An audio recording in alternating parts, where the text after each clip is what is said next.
Selamat sore, perkenalkan nama saya Nasyullah Ramdhani dengan NIM 251509166 dari Program Studi Sistem Informasi.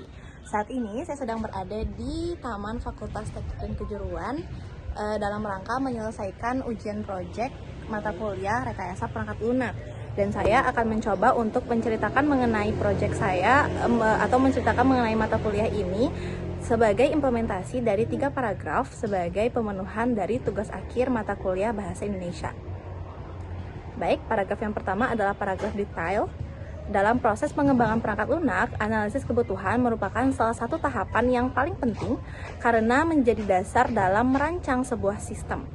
Analisis kebutuhan adalah proses di mana kami akan mengidentifikasi, mengumpulkan, dan mendokumentasikan kebutuhan pengguna sehingga sistem yang dikembangkan mampu menyelesaikan permasalahan yang dihadapi. Pada tahap ini, pengembang akan berkomunikasi dengan pengguna untuk mengetahui fitur apa saja yang akan dibutuhkan pengguna dalam sistem, bagaimana alur bekerja, serta tujuan apa yang ingin dicapai oleh pengguna.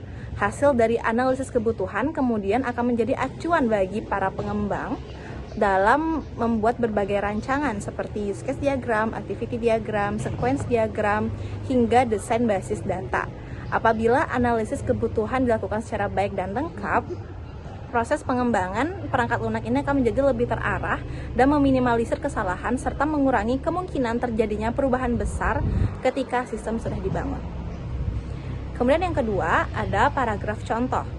Sebagai contoh, ketika sebuah tim mengembangkan sistem informasi laundry, yang mana ini merupakan proyek dari ujian mata kuliah RPL saya, langkah pertama yang harus dilakukan bukanlah langsung membuat programnya, tetapi memahami kebutuhan pengguna itu sendiri.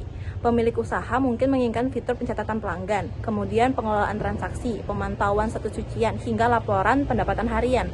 Sementara itu, pihak kasir atau user yang berperan sebagai kasir memerlukan proses input transaksi yang cepat dan mudah untuk digunakan. Dari kebutuhan yang berbeda tersebut, pengembang dapat membuat use case diagram untuk menggambarkan interaksi antara pengguna dengan sistem, kemudian menyusun activity diagram dan sequence diagram agar alur proses menjadi lebih jelas sebelum proses pemrograman dimulai.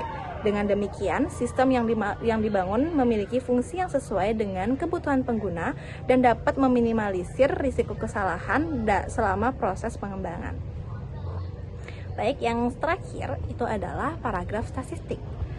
Pentingnya analisis kebutuhan juga didukung oleh berbagai penelitian mengenai keberhasilan proyek perangkat lunak. Laporan Chaos Report yang diterbitkan oleh The Standish Group menunjukkan bahwa salah satu penyebab utama kegagalan proyek perangkat lunak adalah kebutuhan yang tidak lengkap, sering berubah, atau tidak dipahami dengan baik oleh pengembang maupun pengguna. Ini semacam miskomunikasi begitu. Selain itu, penelitian dari IBM System Science Institute juga menyebutkan bahwa biaya untuk memperbaiki kesalahan yang ditemukan setelah sistem selesai dikembangkan dapat menjadi puluhan kali lebih besar dibanding jika kesalahan tersebut ditemukan pada tahap analisis kebutuhan. Data tersebut menunjukkan bahwa analisis kebutuhan bukan sekedar tahapan awal dalam pengembangan perangkat lunak, melainkan investasi paling penting untuk mengurangi biaya, menghemat waktu, dan meningkatkan peluang keberhasilan dari sebuah proyek.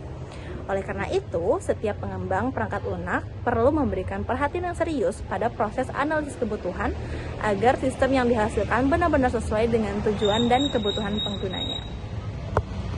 Sekian yang dapat saya sampaikan, semoga Bapak dapat memahami perkataan saya dengan baik. Saya mohon maaf apabila cara bicara saya sedikit gagap atau tidak jelas. Terima kasih, sampai jumpa.